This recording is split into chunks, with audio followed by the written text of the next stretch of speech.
어제 저희가 속보로 전해드렸습니다.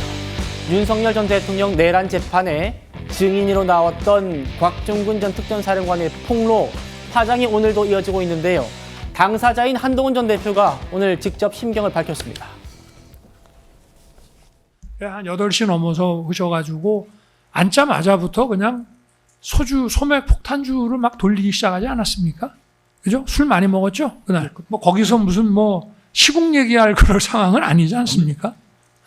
그래 말씀하시니 네. 제가 지금까지 말을 못했던 부분을 하겠습니다. 아니 말씀 그러니까 들었고, 국정 운영에 대한 이런 얘기라든지 이런 얘기는 내가 만나면 늘 한다고 그랬잖아요. 한동훈이 얘기 분명히 하셨고, 한동훈이하고 일부 정치인들 일부 호명하시면서 당신 앞에 잡아오라 그랬습니다. 당신이 총으로 쏴서라도 죽이겠다고 하셨습니다. 제가 참말은 그 말을 여태까지 어느 검찰에 가서도 그 말 얘기하지 않았습니다.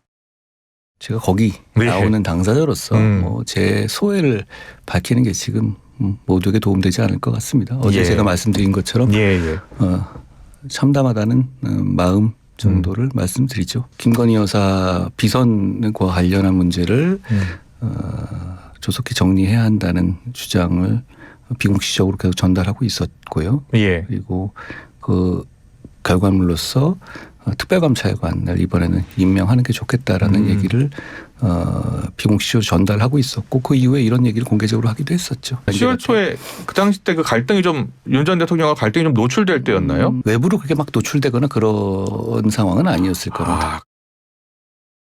양태정 부위원장님, 일단 한동훈 대표의 증언도 곽종근 전 사령관이 얘기한 그 시기적으로는 본인이 윤 전 대통령한테 불편한 얘기들을 물밑에서 할 때였기 때문에, 그렇다면 곽 전 사령관 주장에 좀 힘을 실어준 느낌으로 봐야 됩니까?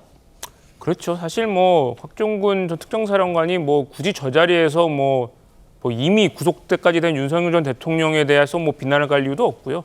그렇기 때문에 저는 그리고 당시 자리가 정상적인 업무 시간도 아니었고, 윤석열 전 대통령께서 직접 밝힌 바와 같이 술이 굉장히 취한 상태에서 일종의 취중진담이 나온 거라고 생각을 합니다.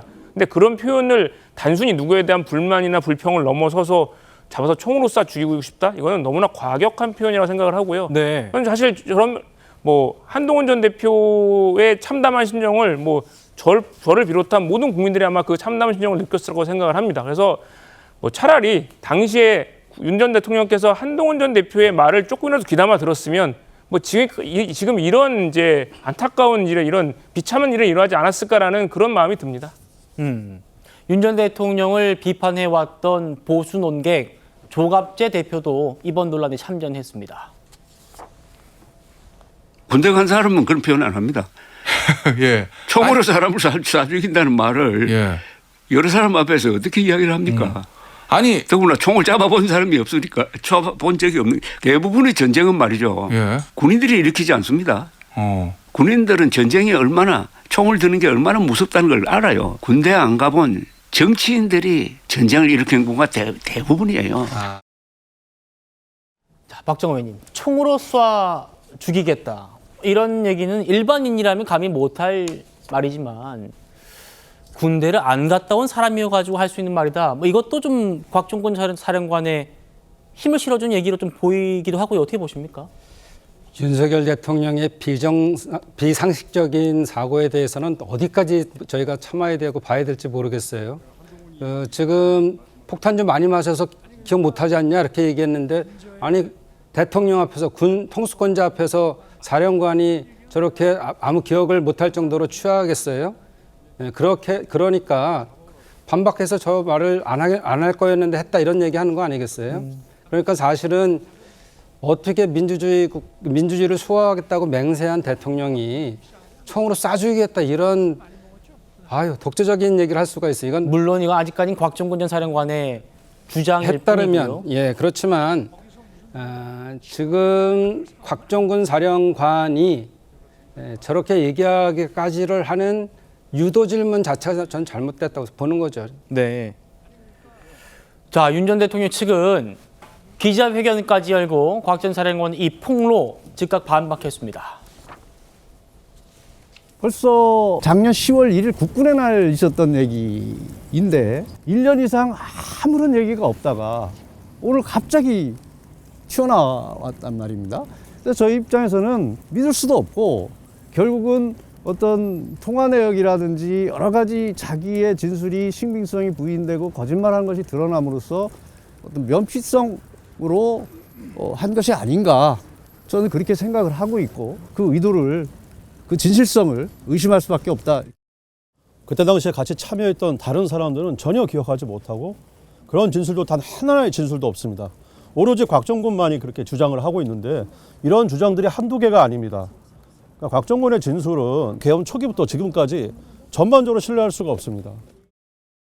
검찰이 그 정치인들 중 한 명이라도 다른 사람 언급하는 것을 기억하는 게 있느냐라고 물어봤을 때 단 한 명도 언급을 하지 못했습니다.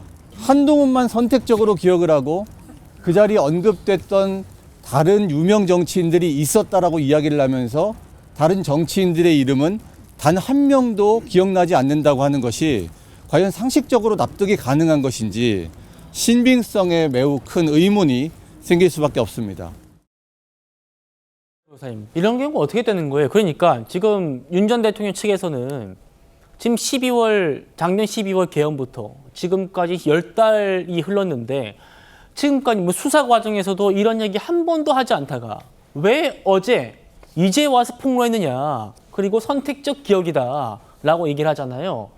그럼 이런 경우에는 재판부가 어떻게 판단을 합니까? 실체적 진실을?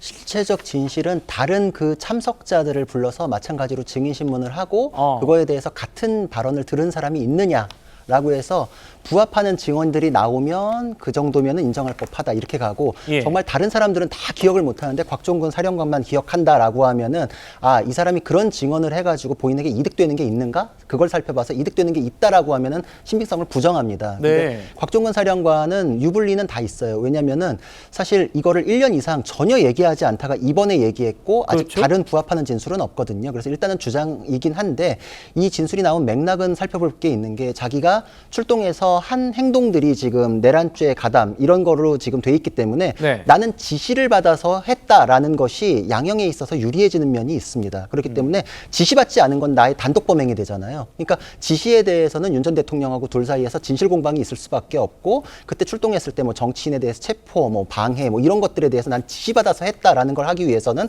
밑자락으로 그런 거에 대한 비슷한 내용들을 그 전에도 난 들었었다라고 하는 게 본인의 주장을 강화시키는 역할을 하니까 주장할 법하고 반대로 윤 대통령 측에서는 그렇게 되면은 그 계엄 당일에 있었던 거에 대해서는 모두 윤 대통령으로부터 지시가 내려갔다라는 게 자연히 인정될 수 있기 때문에 굉장히 첨예한 지점이라서 두 사람이 지금 팽팽하게 부딪히는 것입니다.